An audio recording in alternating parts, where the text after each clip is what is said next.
उसमें एक विद्यालय विशेष था, मध्य प्रदेश का ही था, जिसमें किसी बच्चे की हत्या करके उसको ज़मीन में दफना दिया गया।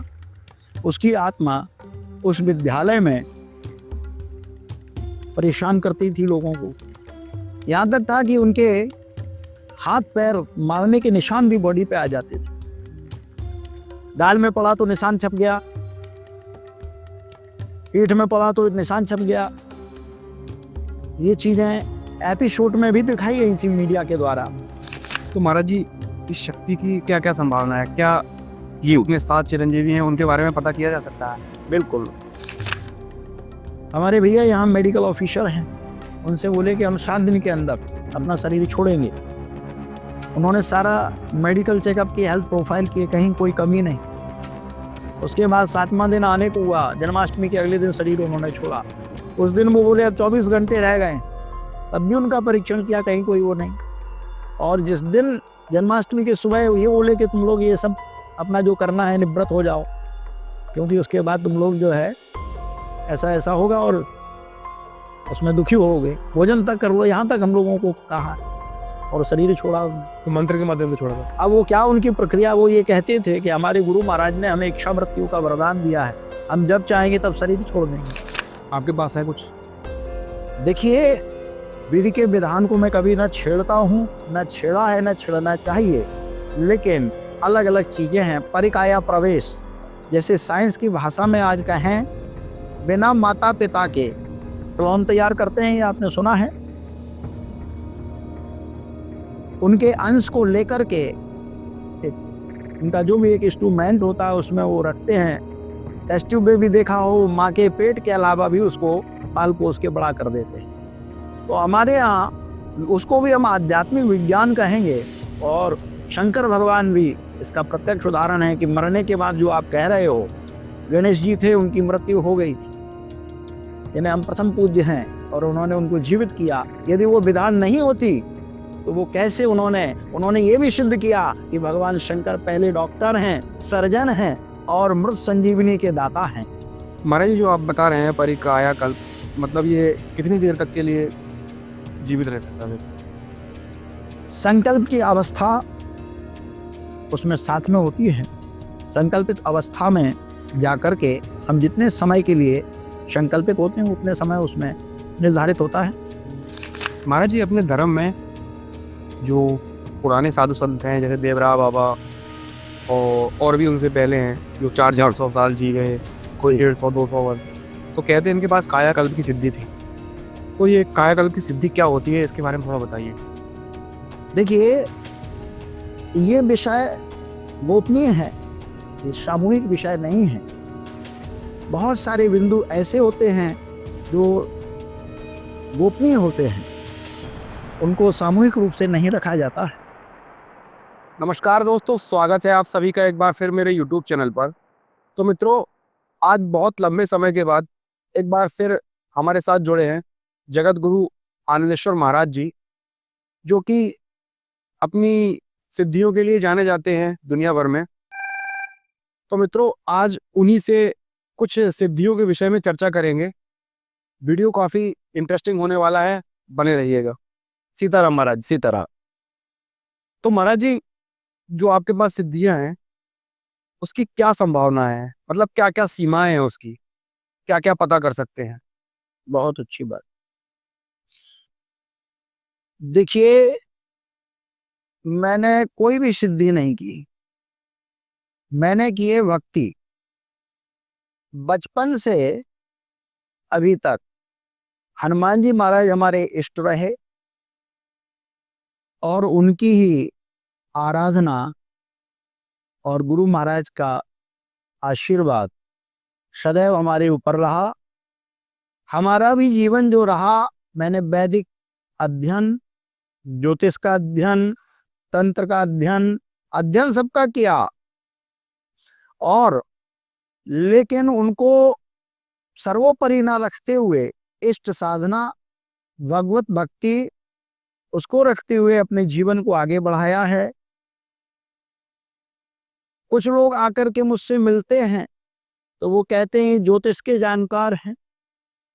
कुछ मिलते हैं तो वो कहते हैं ये वेद के जानकार हैं, वेद के आचार्य हैं। कुछ लोग मिलते हैं वो कहते हैं ये तंत्र के आचार्य हैं। लेकिन वास्तव में देखा जाए तो हमारे तो केवल हनुमान जी महाराज हैं और मैं उनको ही मानता हूं। ये अलग बात है कि लोगों को, किसी को तंत्र का ज्ञान होता है, किसी को ज्योतिष का होता है, किसी को वेद पुराणों का होता है। तो जो हनुमान जी महाराज की कृपा से मुझे लगता है मैं वैसा कहता हूं और करता हूं, और सर्वत्र हनुमान जी महाराज को मानता हूं। जैसा कि हमारे यहाँ वेदों में कहा है, मानस तो के तनये मान आयु की मान गोकु मानो अश्वई खुरी रिखा मानो वीरा अनुद्र भामिनो वधीर सदवित महे। आप जब मन से समर्पण होकर के भगवान के प्रति, आप ये भी कहा है कि चोर से लेकर के साहूकार तक, राजा तक, प्रत्येक वस्तु में जहां तक हमारी दृष्टि जा रही है परमात्मा सर्वत्र है। ये हमारे धर्म ग्रंथ कह रहे हैं, हमारे पुराण कह रहे हैं कि आप समूचे धरा पर जितनी भी वस्तुएं हैं जो दृश्य अदृश्य है, उस सब में परमात्मा है, वो परमात्मा मैं है। यदि आप उस भाव को रखेंगे तो परमात्मा वहीं प्रकट हुआ है, होता रहा है और होगा। मैं ऐसा मानता हूं। तो महाराज जी, इस शक्ति की क्या क्या संभावना है? क्या ये उनके 7 चिरंजीवी हैं, उनके बारे में पता किया जा सकता है? बिल्कुल। देखिए, जैसा कि हमारे यहाँ पुराणों में वर्णित है, अश्वत्थामा बलिर्व्यासो हनुमान संगदाद विभीषणा कृपाचार्य परशुरामो सप्ते चिरंजीविना। ये 7 चिरंजीवी हैं। अब सवाल ये है, जैसे साइंटिस्ट होता है, वो रिसर्च करता है तो वो उस विषय वस्तु को जान जाता है और जना देता है। मानस में भी कहा है कि जो जाने सो देह जनाई, जानत तुम्हें तुम्हें हो जाई। उनके लिए साधनात्मक जो भक्ति की हैं, भक्ति करेंगे। हमारे यहाँ धर्म ग्रंथ कह रहे हैं, मैं ही नहीं कह रहा हूं। नरसिंह अवतार हुआ, ध्रुव और प्रहलाद से पूछा भगवान कहाँ है, उन्होंने कहा सब जगह। बोले ये स्तंभ में भी है, बोले स्तंभ में भी है। वहां भगवान प्रकट हुए। तो हमारे सप्त चिरंजीवी भी देव हैं, देवतुल्य हैं। उनकी भक्ति यदि कोई करता है तो निश्चित मिलेंगे, क्योंकि उनका तो कहा ही गया है कि ये इस धरा पर हैं और कई जगह कई लोगों ने देखा है। जैसा कि किंवदंतियां भी हैं और प्रत्यक्ष में भी उसका एक उदाहरण हमारे यहाँ कहते हैं। चित्रकूट के इधर आप गए होंगे, शक्तिपीठ है, कौन सी है वो, आला उदल, जहाँ शारदा माँ मैयर, वहां कहते हैं कि नित्य वहां पुष्प चढ़े हुए मिलते हैं। आला उदल इनका वर्णन आता है कि ये जो है इस आज भी हैं और वहां पुष्प चढ़े मिलते हैं। वहां देखना है, वहां लोग जा करके देखते हैं। हमारा सिद्ध स्थान हमारे गुरु महाराज का है, समाधि स्थल, जहां आप पहले गए हैं। वहां भी कुछ ऐसी चीजें आज देखने में आती हैं। शक्तियां हैं, उनकी कृपा कब किसके साथ हो जाए ये अवर्णीय है। जैसे गूंगे को कोई मिठाई दे दी जाए, वो कह नहीं पाता है। ये भक्ति का विषय है। तो महाराज जी, मंत्र, आध्यात्म, हाँ, क्या इनकी सहायता से किसी व्यक्ति को जीवित करना संभव है? बहुत अच्छी बात। आपका प्रश्न है, मैं दोहरा देता हूं। मंत्र शक्ति से किसी को जीवन मिल पाएगा या नहीं, मृत व्यक्ति को, जी। ऐसा आपका कहना है? देखिए, हमारे यहाँ मृत संजीवनी की कथा आपने सुनी है, पंचतंत्र की। माफी चाहूंगा, यहाँ अमुक अमुक जगह दरगाह दरबार लगता है, वहाँ ये घटना सामने आई है कि आत्मा आई, आत्मा आई, आत्मा आई, प्रवेश कर जाइए। और ये कानपुर में कोई दरबार लगता है, तो उस विषय के हिसाब से मैं आपसे पूछ रहा हूँ। मैं उसी विषय पे जा रहा हूं, मैं किसी व्यक्ति विशेष पे ना जाते हुए आध्यात्मिक बात रखता हूं। आप खुद उसका अवलोकन करेंगे, सामने आ जाएगी। हमारे धर्म ग्रंथ तो ये कहते हैं, पंचतंत्र की कथा का मैंने जिक्र किया, मृत संजीवनी विधा उन शिष्यों को गुरु ने दी, और उन शिष्यों के माध्यम से एक शेर था वहां जो मृत अवस्था में रहा, उसको जीवित किया। परिणाम स्वरूप उस सिंह ने ही उनको भक्षण करने का प्रयास किया। वास्तव में कल्याणकारी क्या है, क्योंकि प्रकृति के विरुद्ध जाना, प्रकृति परमात्मा है, परमात्मा के विरुद्ध जाना भी एक दंड है। कोई परमात्मा की गति को छेड़ता है तो वो भी एक दंड है नियति को। तो ऐसा नहीं होना चाहिए। धर्म ये नहीं कहता हमारा, हाँ, लेकिन परमात्मा भगवान राम चाहे थे तो लक्ष्मण को शक्ति लगी थी, युद्ध कर लेते, जीत के बाद में जीवित कर देते, लेकिन उन्होंने भी मर्यादा को रखा है। और औषधि का मान बढ़ाने के लिए भी, औषधि का मान बढ़ाने के लिए भी हनुमान जी महाराज को भेजा है और कहा है जाकर के तो वो भी मृत संजीवनी बूटी लाए, संजीवनी बूटी जिसे हम कहते हैं, ला करके उन्होंने औषधि का मान बढ़ाया है और जीवन दान दिया है। तो मंत्र विधा भी हमारे यहाँ होती है, जैसा कि आप देखते हैं मृत्युंजय संजीवनी का विधान है, लेकिन इस कलयुग में संभव है नहीं है, ये एक अलग विषय हो गया। जैसे दैत्य गुरु शुक्राचार्य थे, शास्त्र में ऐसा वर्णन आया है कि उनको मृत्युंजय संजीवनी विधान सिद्ध था और वो उस क्रिया को करते थे। और रामचरितमानस में भी इसका वर्णन आया है। विद्या तो हमारे यहाँ है और थी, जीवित करने की थी और है और रहेगी, लेकिन उसके विषय विशेषज्ञ हैं या नहीं है, ये अलग विषय हो गया। तो महाराज जी किया जा सकता है? क्या हमारे धर्म ग्रंथ कह रहे हैं, मैं नहीं कह रहा हूं। हमारे रामचरितमानस को उठा के देखिए, युद्ध हुआ, कहते हैं अमृत वर्षा हुई और वो खड़े हो गए। अन्य धर्म ग्रंथों को पढ़ेंगे, दैत्य गुरु शुक्राचार्य का आता है वर्ण, तो जीवित कर देते थे। आपके पास है कुछ? देखिए, हमारे पास क्या है क्या नहीं है, हमारे पास तो केवल भक्ति है। ना मैंने इसका कभी प्रयास किया और ना ये करना चाहता हूं, और लोगों से भी ये कहता हूं कि वही करें जो करने योग्य है। अन्यत्र करने का प्रयास करेंगे तो परमात्मा स्वयं व्यक्ति नहीं बनता है, न बनना चाहिए।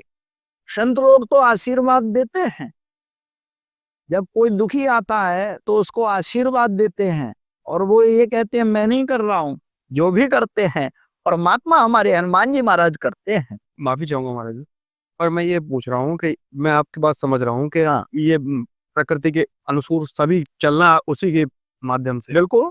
पर ये क्या संभव है? आप मतलब है, आप कर सकते हैं? देखिए, विधि के विधान को मैं कभी ना छेड़ता हूं, ना छेड़ा है, ना छेड़ना चाहिए, लेकिन अलग अलग चीजें हैं। परिकाया प्रवेश, जैसे साइंस की भाषा में आज कहें, बिना माता पिता के क्लोन तैयार करते हैं, ये आपने सुना है। उनके अंश को लेकर के एक, उनका जो भी एक इंस्ट्रूमेंट होता है उसमें वो रखते हैं। टेस्ट ट्यूब में भी देखा हो, माँ के पेट के अलावा भी उसको पाल पोस के बड़ा कर देते हैं। तो हमारे यहाँ उसको भी हम आध्यात्मिक विज्ञान कहेंगे, और शंकर भगवान भी इसका प्रत्यक्ष उदाहरण है कि मरने के बाद जो आप कह रहे हो, गणेश जी थे, उनकी मृत्यु हो गई थी, जिन्हें हम प्रथम पूज्य हैं, और उन्होंने उनको जीवित किया। यदि वो विधान नहीं होती तो वो कैसे, उन्होंने ये भी सिद्ध किया कि भगवान शंकर पहले डॉक्टर हैं, सर्जन हैं और मृत संजीवनी के दाता हैं। महाराज जी, जो आप बता रहे हैं परिकाया कल्प, मतलब ये कितनी देर तक के लिए जीवित रह सकता है व्यक्ति? परिकाया प्रवेश को लेकर के आदि जगतगुरु शंकराचार्य के कुछ ग्रंथों में वर्णन आया है। पूज्यपाद शंकराचार्य महाराज ने भी ऐसा किया था, जो शास्त्रों में वर्णित है। संकल्प की अवस्था उसमें साथ में होती है। संकल्पित अवस्था में जाकर के हम जितने समय के लिए संकल्पित होते हैं उतने समय उसमें निर्धारित होता है। महाराज जी, अपने धर्म में जो पुराने साधु संत हैं जैसे देवरा बाबा और भी उनसे पहले हैं जो 400-400 साल जी गए, कोई जी। 150-200 वर्ष, तो कहते हैं इनके पास कायाकल्प की सिद्धि थी। तो ये कायाकल्प की सिद्धि क्या होती है, इसके बारे में थोड़ा बताइए। देखिए, मैंने कहा है, आप जिनके नाम ले रहे हैं वो कोई सिद्धि प्राप्त करने वाले लोग नहीं थे, वो भक्त थे। वक्त जो कह देता है, परमात्मा ने कहा है, वक्त की बात को मैं टलने नहीं देता हूं। भले एक बार मेरा वचन टल जाएगा, खाली चला जाएगा, लेकिन भक्त के वचन को वो रखते हैं। और भक्त सदैव प्रभु की द्वारा बनाई हुई प्रकृति की सीमा में ही रहता है, कभी भी प्रकृति के, परमात्मा के विरुद्ध नहीं जाता है, गुरु के विरुद्ध नहीं जाता है। परमात्मा ने जो बना दिया है वो अटल है, और प्रकृति परमात्मा का ही स्वरूप है। देवरा बाबा हैं, जितने भी आप संतों के उदाहरण दे रहे हैं जो वक्त स्वरूप, इनकी सबकी अगाध भक्ति रही है, जिससे आज ये संसार में जाने जा रहे हैं, उनके सदकर्म रहे हैं। उन्होंने कभी ये नहीं सोचा कि हमारा कोई मान बढ़े, वो भक्त स्वरूप में रहे हैं। भक्त के लिए कोई भी चीज ऐसी नहीं है जो ना हो सके, सब होता है। तो ये क्या संभव है महाराज जी? क्यों नहीं है? मैंने अभी उदाहरण दिए ना, आप कैसे, मतलब क्या प्रोसीजर होता है? परिकाया प्रवेश की बात कर रहे हैं। नहीं, ये अपने ये कायाकल्प की कायाकल्प फिर से जवान हो जाना, मतलब वृद्धावस्था में शरीर को के जवान। देवता है। कायाकल्प की बात करें, भौतिक रूप से डॉक्टर है, आपने देखा होगा कोई जल जाता है, उसका स्वरूप बिगड़ जाता है। काया किसे कहते हैं? ठीक है ना, शरीर को। डॉक्टर भी तो उसके शरीर में जब जख्म हो जाते हैं, बिगड़ जाते हैं, हड्डियां टूट जाती हैं, मांस मज्जा फट जाती है, लेकिन वो उसको कायाकल्प करता है। ये प्रकृति की ही, परमात्मा की ही तो देन है। वो आपकी बात सत्य है, लेकिन दो संत भी, मैं वही बता रहा हूँ, संत भी ऐसे ही, संत इस शरीर को ही नहीं मानते हैं। जब उनको जरूरत होती है वो ये कहते हैं मैं वहां फलानी जगह था। ऐसे बहुत सारे उदाहरण हैं, और इस गद्दी के माध्यम से भी आप देख चुके हैं। कई लोग यहाँ से विदेशों में बैठे हुए प्रश्नोत्तर प्राप्त करते हैं, लेकिन मैं वहां हूं तो नहीं। भौतिक रूप से, भौतिक रूप से तो हम यहीं बैठे हनुमान गंगा धाम में। तो महाराज जी, क्या मतलब इसकी क्या रहती क्या है, मतलब वो करने का? देखिए, ये विषय गोपनीय है, ये सामूहिक विषय नहीं है। बहुत सारे बिंदु ऐसे होते हैं जो गोपनीय होते हैं, उनको सामूहिक रूप से नहीं रखा जाता है। क्या इसके लिए बहुत तप करना पड़ता है? साधना भक्ति है, भक्त लोग भक्ति करते हैं। हनुमान जी महाराज थे, उन्होंने कोई तप नहीं किया, वैसे तो तप पूरा जीवन ही किया है। तप का नाम है क्या? तप किसे कहते हैं?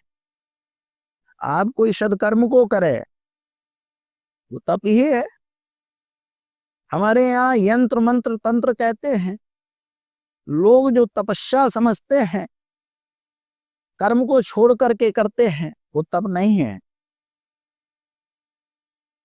अलग अलग प्रकार की स्थिति अवस्थाएं हैं। वक्त परमात्मा को सर्वत्र मानते हुए भक्ति करता है। हनुमान जी महाराज भक्ति को कर रहे थे, सीता माँ ने सहज ही उनको आशीर्वाद स्वरूप ये चीजें दी, हालांकि उनको पहले से ही वो प्राप्त थी। ऐसे ही भक्त को अनायास ही मिल जाते हैं। और हमारे धर्म ग्रंथों में कहा है कि जो योगी तपस्वी जो सकाम संकल्प रखते हुए कार्य करते हैं, परमात्मा उनकी बात में सुनता है। और बिरला है किसी किसी को प्राप्त होते हैं। भक्त को तो हर किसी को हर चीजें वो परमात्मा यूं ही दे देते हैं। जैसे कि आपने सुना होगा, हनुमान जी ने सीना क्यों फाड़ा था? रत्नों की भक्ति दिखाने के लिए नहीं, भाई उनको एक माला दे दी गई, रत्नों की माला दी, और उनसे माला को जब दिया गया तो हनुमान जी महाराज ने समझा, क्योंकि वो जिसे चाहते थे वो थे भगवान राम। उन्होंने कहा कि मुझे भेंट दी गई तो जरूर इसमें कहीं ना कहीं राम नाम होगा। तो उन्होंने लेकर के उसको देखा, एक एक मोती खोल करके। उस रत्न का उन्हें ज्ञान नहीं था, ना रत्न से उनका लगाव था। उनका तो जो उद्देश्य था भगवान राम थे। तो एक एक खोल के देख रहे हैं। तो लोगों ने कहा कि ये बंदर क्या कर रहा है, ये बानर क्या कर रहा है।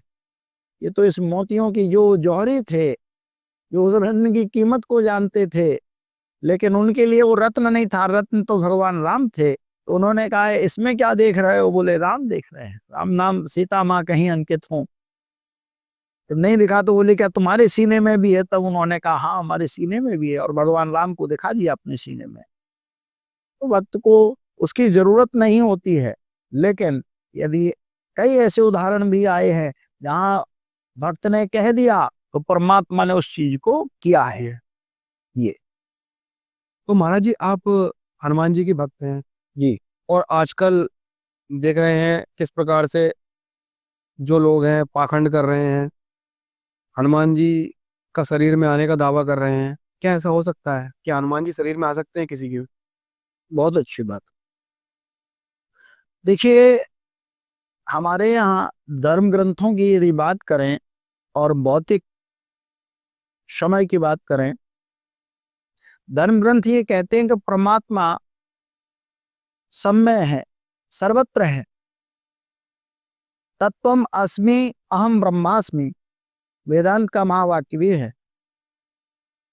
परमात्मा कण कण में है, लेकिन उस कण का परमात्मा मीन्स कोई व्यक्ति, किसी स्थान विशेष का कोई व्यक्ति कहने लगे कि मैं परमात्मा हूं, तो हम आप उसको नहीं मानते, न मानना चाहिए। जैसे कोई महापुरुष जिसे कहते हैं हम, अच्छा व्यक्ति किसी के लिए कोई मदद करता है या कार्य करता है, तो वो कहते हैं ये इंसान नहीं, ये देव तुल्य है, ये भगवान है हमारे लिए, इसने हमारे लिए अच्छा कार्य किया। भगवान की जो डेफिनेशन है, भव माने संसार, संसार में जो विशेष गुण धर्मों से युक्त है, विशेष गुण धर्म मीन्स अच्छे, तो उसको हम भगवान के तुल्य मानने लगते हैं, परमात्मा के तुल्य मानने लगते हैं। इसीलिए हमारे यहाँ ये कहा गया है, गुरु शब्द जो है, जहां से हमें ज्ञान प्राप्त हो, सद्ज्ञान हो, गुरु को ही सर्वत्र कहा गया है। यूं तो मानने न मानने की बात है। जो राम की पूजा करते हैं वो कृष्ण को नहीं मानते, कृष्ण की करते हैं, वो शंकर को नहीं मानते, शंकर को यो करते हैं, वो दुर्गा को नहीं मानते। कई ऐसे लोग हैं जो मैंने देखा है, वो कहते हैं मैं भैरव को मानता हूं, मैं महाविद्या को मानता हूं, मैं उनको मस्तक ही नहीं नवाता दूसरे देवता। इसका मतलब क्या है कि वो परमात्मा के द्वारा बनाई हुई प्रकृति का ही अपमान कर रहे हैं। हनुमान जी के ऊपर जो चोला चढ़ाया जाता है, इसकी एक कथा है, आपने सुनी होगी। हाँ, सुनी। वो क्यों चढ़ाते, क्योंकि एक बार उन्होंने सीता माता से मांग भरते हुए देख लिया। तो उन्होंने पूरा शरीर। हाँ, बोले क्यों, बोले इससे भगवान राम की तुम्हारे आयु बढ़ जाएगी। तो उन्होंने कहा हमारे प्रभु की आयु बढ़ती है तो मैं पूरे शरीर में लगा लेता हूं, जबकि ये होना क्या चाहिए था, पत्नी के, उन्होंने ये नहीं कहा कि पत्नी के सुहाग की मांग भरने से पति की आयु बढ़ती है या सौभाग्यवती होती है। हनुमान जी से जब ये कहा तो हनुमान जी महाराज ने ही उस चोले को धारण कर लिया, जिसे हम चोला कहते हैं, और हनुमान जी पे चढ़ाते हैं। अब यूं कहा जाए कि हनुमान जी लाल क्यों हो गए, तो ऐसे ही भक्त जब उसके साहित्य को पढ़ता है या उस पद्धति को करता है जो परमात्मा की है, जैसे विद्यार्थी की किसी विषय विशेष को जानने के लिए उसको पढ़ता है और जान जाता है, तो वो कहता है कि मैं वही हूं, जो जाने सो देह जनाई जानत तुम्हें तुम्हें हो जाए, वो उसी में कन्वर्ट हो जाता है और खुद को वही कहने लगता है। विद्यार्थी खुद को टीचर कहने लगता है। तो ये सत्य कह रहा है या असत्य कह रहा है? वो सत्य कह रहा है, गलत नहीं कह रहा है, लेकिन वो हो विद्यार्थी, तो दूसरे लोग ही उसको कहने लगते हैं। भक्त होता है वो निष्काम भाव से भगवान की सेवा करता है, तो उस भक्त को अन्य भक्त भगवान कहने लगते हैं, लेकिन वास्तव में उसका स्वरूप वही है। जैसे आप वीर रस के साहित्य को पढ़ेंगे तो आपके अंदर भी वीर रस ओजस पैदा हो जाएगा। करुणा भाव को पढ़ेंगे तो करुणा में आ जाएंगे। जिस साहित्य को, जिस ग्रंथ को हम पढ़ते हैं उसके अंश हमारे अंदर आ जाते हैं, तो हम ये कहने लगते हैं कि ये फलानी चीज हमारे ही अंदर है। या कोई ज्ञान को हम जब जानने जाते हैं, उस ज्ञान को जान जाते हैं, तो कहते हैं वो ज्ञान हमारे अंदर है। ऐसे ही लेकिन वो योग्यता और वो चीज होने पर हो, तब हम उसको आत्मसात कर लेते हैं, भले ही वो सत्य है या मिथ्या, ये विषय अलग हो गया। तो महाराज जी क्या ये नाटक करते हैं, क्या है चीज? अब ये ज्ञान आपको करना है, मैंने अभी कहा इसके मापदंड है। हम और आप अभी यहाँ ये मूर्ति रख रखी है, इस मूर्ति को बनाने के लिए कुछ धातुओं का उपयोग किया गया। क्या वो धातु दूसरी उसी धातु की चीजें रखी हैं, हम उसको परमात्मा मान रहे हैं? नहीं। हम इनको हनुमान ही क्यों कह रहे हैं? क्योंकि इनका कुछ एक स्वरूप है, इनकी कुछ एक पहचान है, इनके कुछ एक गुण धर्म है। जब उन गुण धर्मों को, उस पहचान को जब हम देखते हैं, तो फिर हम वही कहने लगते हैं। और यदि उससे हम पृथक होते हैं, वहीं जो है अविश्वास और नाटक और भ्रम पैदा हो जाता है।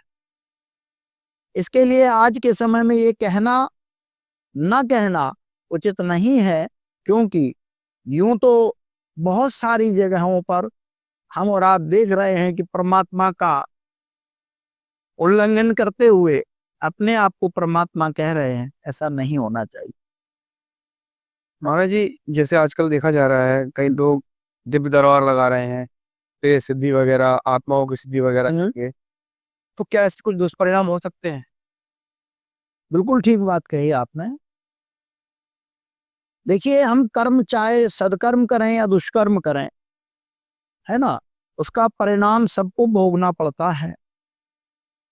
दीपक हम जलाएंगे तो वो जलता भी और बुझता भी है।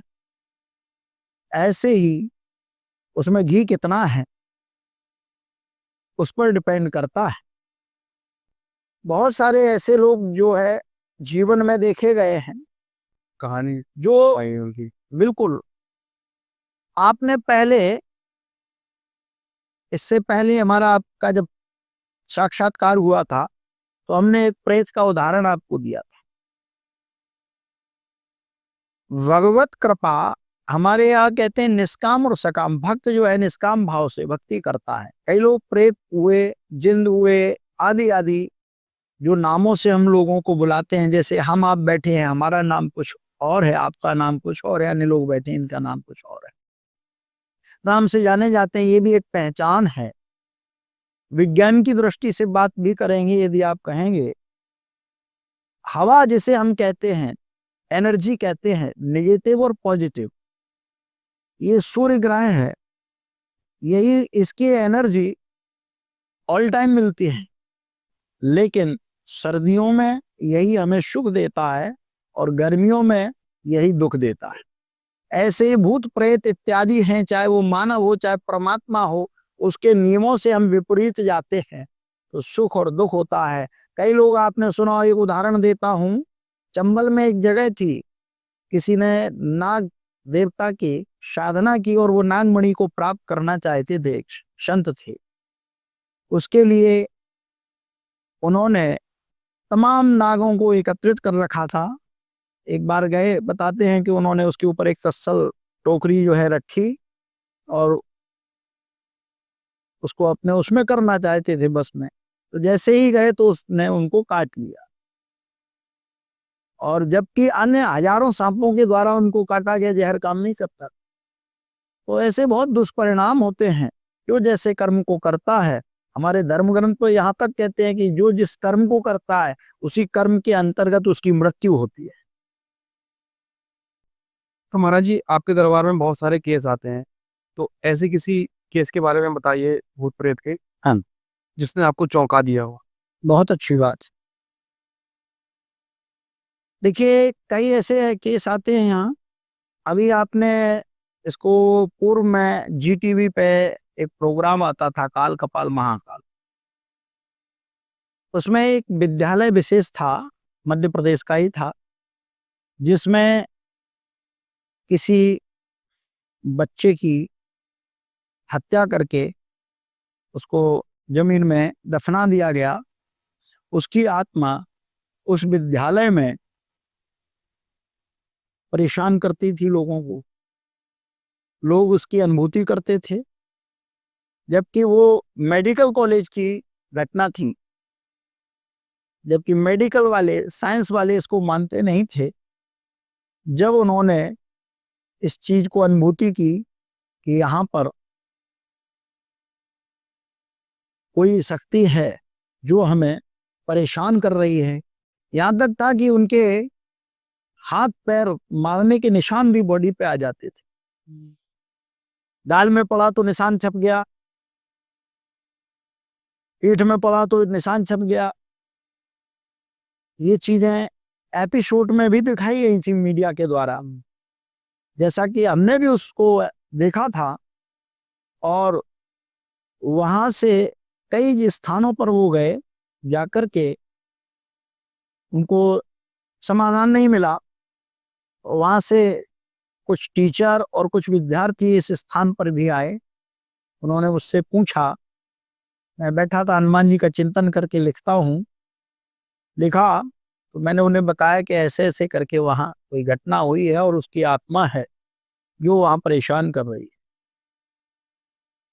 उन्होंने पता किया, और मैंने ये भी कहा कि जिन्होंने उसको प्रताड़ित किया है उन लोगों को पहले उसने प्रभावित करना शुरू किया, बाकी फिर अन्य सभी को करने लगी। वो जब उसका अवलोकन किया गया तो पाया गया कि ये ऐसी ऐसी घटना हुई है वहां, और उसका विधान किया उन लोगों ने। उस पर लीगल एक्शन भी लिया। वो घटना सामने आई, क्या घटना, उसकी हत्या की गई थी किसी। अब वो कारण जो भी रहे हों, गोपनीय होते हैं कुछ कारण, लेकिन जो भी रहा हो, वो साक्ष्य मिले, वहां उसकी बॉडी मिली, और जो है उसके बाद से वहां वो घटना बंद हो गई संस्कार के बाद। हाँ जी। देखिए, भूत है क्या?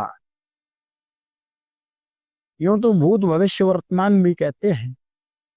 विज्ञान की दृष्टि से यदि हम और आप देखेंगे, आपने देखा होगा जब कोई चिकित्सालय, हॉस्पिटल में कोई व्यक्ति होता है, उस समय वहां रीडिंग की जाती है। परमात्मा द्वारा प्रदत्त यह शरीर, ये पंच तत्वों से बना है। कितने तत्वों से? 5। ऐसे ही भूत और प्रेत में 3 तत्व नहीं होते हैं, 2 तत्व होते हैं जो पाए जाते हैं।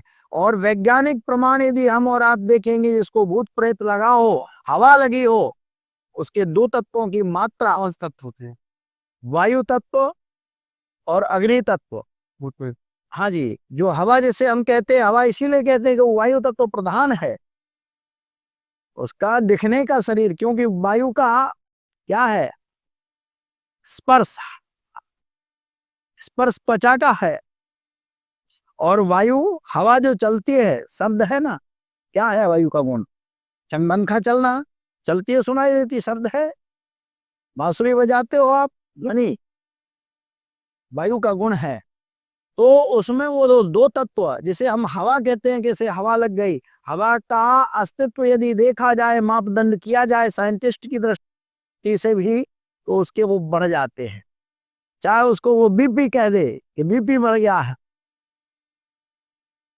भौतिक रूप से यदि हम बात करें, तो जिसको कहते हैं हवा लग गई, भूत लग गया, प्रेत लग गया, वो अदृश्य शक्ति, वो नेगेटिव एनर्जी या पॉजिटिव एनर्जी का है। पॉजिटिव एनर्जी में सिद्ध कृपा साध्य जो होते हैं वो होते हैं, तो उसमें वो चीज नहीं बढ़ती, जबकि उनका भी शरीर नहीं होता है।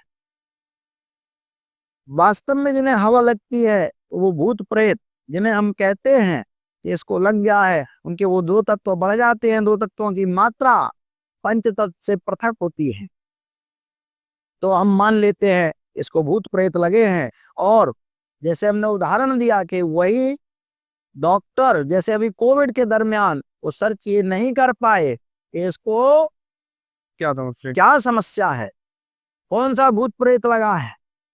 तो भूत प्रेत जो आत्म तत्व होता है, वैसे तो अंश और अंशी कहते हैं हमारे यहाँ, इसी तरह से वो हवा होती है, भूत प्रेत होते हैं, उनके अंश होते हैं। हमारे धर्म ग्रंथों में कई कथाएं आई हैं। गौकर्ण धुंधकारी, धुंधकारी की कथा भागवत में सुनी होगी लोगों ने। गौकर्ण की वो प्रेत ही था जिसने अकाल मृत्यु होने से उसको मोक्ष नहीं मिला, और जब उसने कथा सुनी तो उसको मोक्ष मिला। उसका भाव यही है कि भूत प्रेत होते हैं। तो महाराज जी, क्या कभी ऐसा हुआ है कि जो आपकी ये सिद्धि है, हाँ, ये आपके जीवन में बाधा बनी हो? देखिए, मैंने कभी सिद्धि को सिद्धि माना ही नहीं, न मैंने कोई सिद्धि की। मैंने तो हनुमान जी की भक्ति की है, और भक्ति में मैंने कई सिद्धियों का अनुभव अनुभूति की है, लेकिन मैंने कभी उसको माना ही नहीं। इसका एक उदाहरण देता हूं। जहर एक भगवान और एक भक्त ने पिया। भक्त में मीरा का उदाहरण लेता हूं, और भगवान में शंकर का, जिन्होंने हलाल को, सृष्टि को बचाने के लिए, उद्देश्य दोनों का देखिए, सृष्टि को बचाने के लिए भगवान शंकर ने समुद्र मंथन में निकले हुए विष को पान किया, हलाल को। उन्होंने ये बताया कि मैं ये विष को पान कर रहा हूं, तो उन्होंने अपने कंठ को देखा, आप में नीलकंठ हो गए हैं जब से भगवान, कंठ में धारण किया है ना। उनको कुछ भी नहीं हुआ, लेकिन कंठ तो नीला हुआ, उस विष का उन्होंने प्रभाव दिखाया है। और मीरा ने, वजन भी है उसका कि मानो अमृत पिया, उन्होंने उसको विष माना ही नहीं, अमृत मान के उसको पान कर गई, तो कहीं कोई असर भी नहीं दिखा है।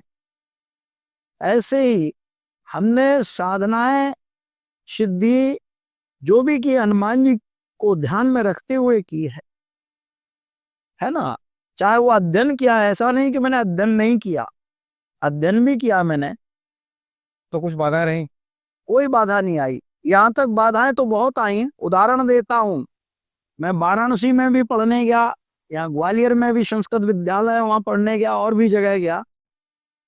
मैंने कुछ विषय विशेष के लिए पढ़ने के लिए जब बात रखी बनारस में भी, तो वहां पर विद्यार्थी ही नहीं थे। विद्यार्थी क्या नहीं थे, वहां आचार्य ही नहीं थे, उस विषय के आचार्य ही नहीं थे। तो मैंने वहां शासन से भी कहा कि मैं ये विषय पढ़ना चाहता हूँ, वहां आप इनकी नियुक्ति कराएं, इन टीचरों की, इन गुरुजनों की नियुक्ति कराएं, ऐसा कोई टीचर लाएं जिससे मैं ये अध्ययन कर सकूं, गुरु। तो जब मुझे वहां कोई नहीं मिला, तो हनुमान जी महाराज का ध्यान करके मैंने उसका अध्ययन किया।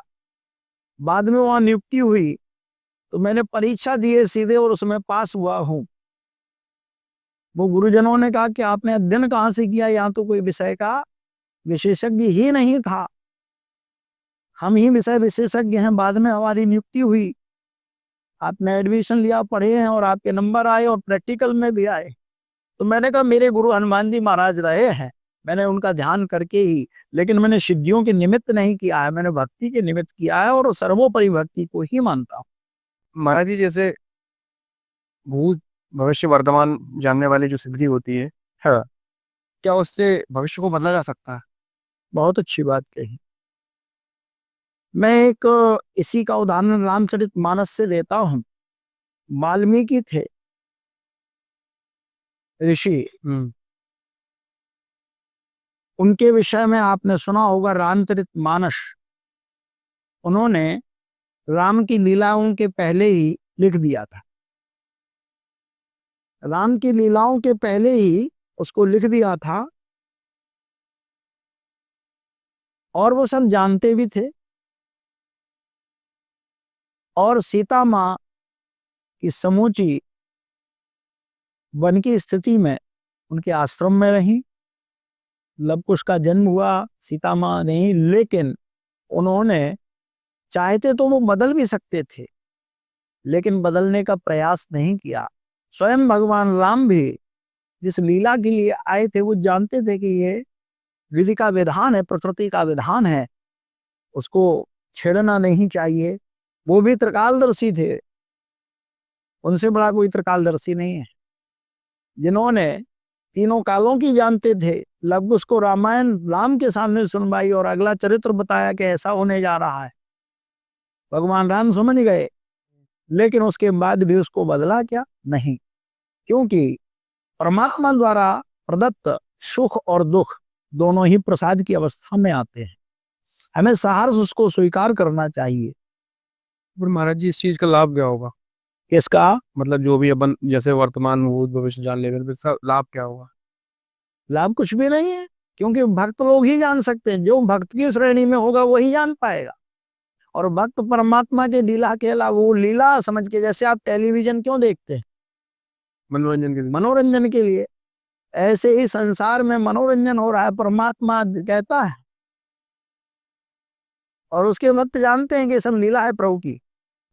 तो कहने का भाव ये है कि परमात्मा जिस लीला को लिख देता है, जो महापुरुष लोग होते हैं, भक्त होते हैं, संत होते हैं, वो उस लीला को जानते हुए भी अनभिज्ञ होते हैं या समय आने पे बता भी देते हैं, तो उससे कुछ होना जाना नहीं है, क्योंकि उस लीला को मान करके ही हमें समझौता कर लेना चाहिए। उसी प्रकार से हमें अनुसरण करना चाहिए कि ये प्रभु की इच्छा है। ऐसा तो महाराज जी जैसे ये समाधि मंत्र होता है क्या शरीर छोड़ने के लिए कोई? इच्छा मृत्यु के वरदान कई होते हैं लोगों को, लेकिन हर किसी को नहीं होता है।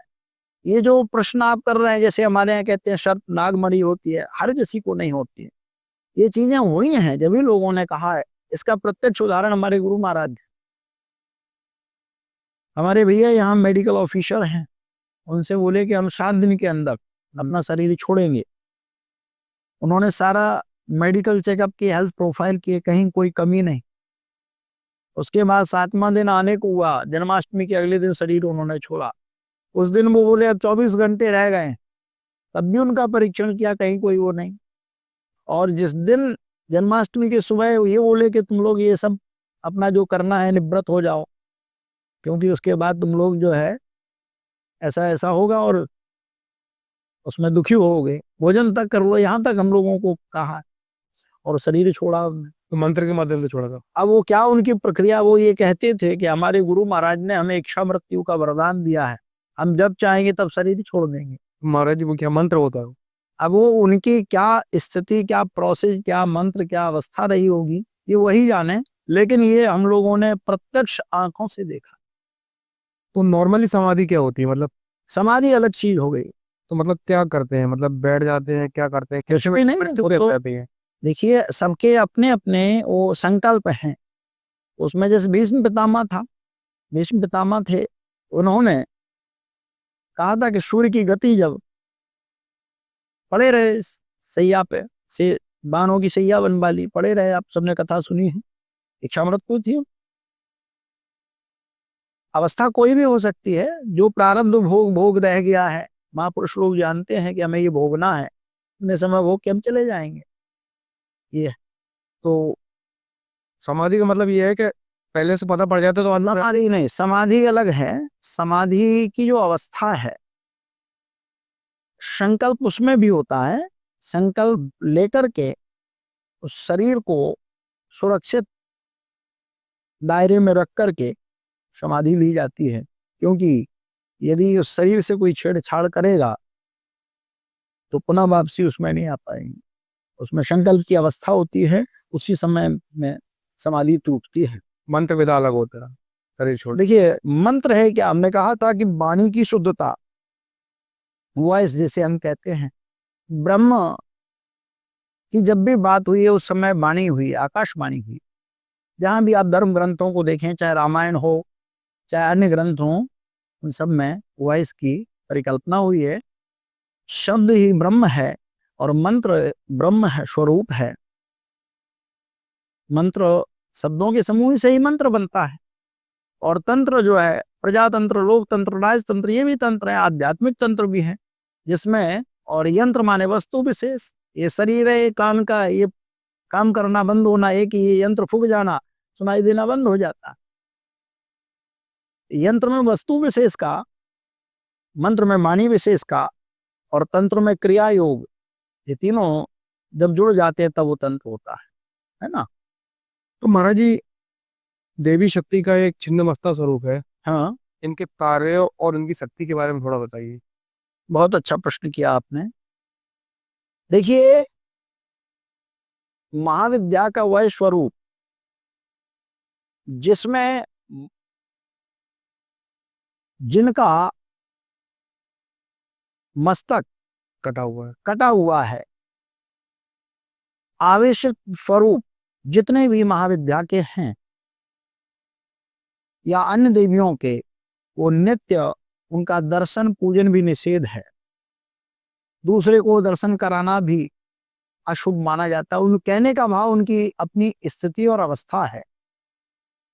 क्यों? क्योंकि आवेशित उसमें व्यक्ति वैसा ही करता है जैसी उसकी अवस्था होती है। कहने का, हमें भूख लगे तो हम भोजन का प्रयास करेंगे, उस समय कोई हमारे सामने गड्डियां रख दे नोटों की या धन रख दे, हम उसको नहीं खाएंगे। और जब धन के लिए व्यक्ति व्यथित होता है तो उसको धन ही चाहिए, उस समय भोजन नहीं चाहिए। मानस में एक बहुत अच्छी तुलसी ने लिखा है, इसने लिखा है, कामे नार प्यार जिम लोभी जिम प्रियदाम तिम रघुनाथ निरंतर प्रिय लागे मेरा। कामी को नारी, लोभी को धन और वक्त को भगवान, ऐसे परस्पर प्रिय होते हैं। तो ऐसे ही माँ का वह विकृत स्वरूप महाविद्या देवी होती तो माँ कल्याणकारी है, लेकिन जब क्रोधित हो तो बच्चों को, जब कोई भी गुरुजन, चाहे माता पिता या गुरु, जब क्रोधित हो उस स्थान से पृथक हो जाना चाहिए, क्योंकि कोप का भाजन नहीं बनना है। या सावधानियां रखनी है, उनका हम दुरुपयोग करेंगे तो निश्चित ही विस्फोट होगा। तो क्या क्या कार्य है? और क्यों होगा? क्योंकि उसका कारण है, उस समय जो कल्याण का स्वरूप है उससे वो आवेश में शांत स्वरूप को भूल जाता है। हर व्यक्ति, कहते हैं ना, क्रोध में बुद्धि काम नहीं करती, ऐसे ही उस समय वो क्रोधित आवेशित स्वरूप है। युद्ध में यदि कोई सत्संग करे तो वहां कहते हैं सत्संग नहीं होना चाहिए, वहां तो अस्त्र शस्त्र ही कार्य करता है। तो ऐसे ही वहां माँ ने उस स्वरूप को आवेशित स्वरूप बताया है। तो उनकी जरूरत जब हो तभी उनका स्मरण ध्यान पूजन किया जाए। और जैसे ग्रहों की बात करें हम, तो उसमें भी एक बिना सिर के ग्रह है जिसे हम केतु के नाम से जानते हैं। केतु का भी, जब जिसके सिर नहीं होगा, सिर से संबंधित जितने कार्य होते हैं वो सारे कार्य शून्य होंगे। तो महाराज, बुद्धि का विकास भी नहीं होगा और उस समय बुद्धि से संबंधित, मस्तिष्क से संबंधित जितने कार्य हैं वो सब शून्य होंगे। कहने का भाव ये है, इसलिए वहां उस कार्य को करें जिसकी हमें जरूरत है। तो महाराज जी, हाँ, क्या ये मान सकते हैं कि ये आदि शक्ति का ही रूप है? बिल्कुल शक्ति का ही स्वरूप है। हमारे यहाँ धर्म ग्रंथों में आया है, आदिशक्ति जगत जननी दुर्गा माँ, उन्हीं के सारे स्वरूप हैं। चाहे वो 64 योगिनी हो, सप्तधृत मातृका हो, 10 महाविद्याएं हो, नव दुर्गाएं, सब उन्हीं का स्वरूप। 10 महाविद्याओं में से एक है जी, 10 महाविद्याओं में एक है। और ये मस्तक की जहां तक आप बात कर रहे हैं, भक्ति में लेकिन वही चीज हो। कई ऐसे भक्त हुए हैं जिन्होंने भगवान को अपना मस्तक काट के रख दिया। ऐसे ही शक्ति का भी जो पूजन हम करते हैं, महाविद्याओं की सकाम अनुष्ठान जो करते हैं, उसके दुष्परिणाम भी शीघ्र मिलते हैं।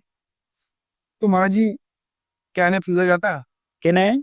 छिन्नमस्ता माता के स्वरूप। हर किसी को नहीं पूजना चाहिए। हमारे यहाँ ये कहते हैं कि जिसके जैसे देवता होगे वैसे ही उसके अंदर अंश आते हैं, वैसे ही गुण धर्म आते हैं। आज जैसा करेंगे, जैसी प्रकृति होगी, जैसा परमात्मा होगा, वैसा ही स्वभाव होगा, है ना। तो इसलिए उनका नित्य प्रति ग्रस्तों के लिए ये कहा गया है कि आप लोग उनके नित्य दर्शन या पूजन ना करें। क्यों? क्योंकि हम जिस स्थिति अवस्था को देखते हैं, जैसी प्रकृति को देखते हैं, वैसे ही प्रभावित होते हैं। अभी हमने कहा था भूत प्रेत का उदाहरण आप कह रहे थे। गांव में कहा जाता था इसको हवा लग गई। आज कोई विदेश चला जाता है तो उसको वहां की हवा लग जाती है। वो वैसा ही कल्चर देख के आता है, यहाँ इंडिया में उस कल्चर को करता। हमारे लोग कहते हैं उद्दंड है, संस्कार विमुख है। तो ऐसे ही जिस प्रकृति में, जिस वातावरण में हम रह रहे हैं, उसका पालन करें। वही प्रकृति है, वही परमात्मा है और वही कल्याणकारी। ये सीधे शब्दों में कहे कि जो तंत्र वगैरह हाँ, करता है वो लोग पूछते हैं उन्हें। बिल्कुल तंत्र, बिल्कुल बिल्कुल। देखिए, हमारे यहाँ जितने भी तांत्रिक हुए हैं, अभी आपने एक प्रश्न किया था, तंत्र की विधा, जैसे कि आप कोई केमिकल को लीजिए, विस्फोटक पदार्थ, कहते हैं बारूद के ढेर ढेर पे बैठ के आप आग से यदि संपर्क करेंगे तो विस्फोट ही होगा। ऐसे ही तंत्र जो है, तंत्र में, क्रिया में यदि गलती होती है तो विस्फोट निश्चित है। इसलिए हमारे यहाँ ये कहा गया है कि ऐसे देवता की करो जहाँ आपसे कोई त्रुटि भी हो जाए तो वो आपको क्षमा कर दे। इसलिए हमारे यहाँ निष्काम कर्म योग पर जोर दिया गया है, भक्ति पर जोर दिया है। ये मतलब वो दंड देती है, मतलब कुछ गलती हो जाए हाँ,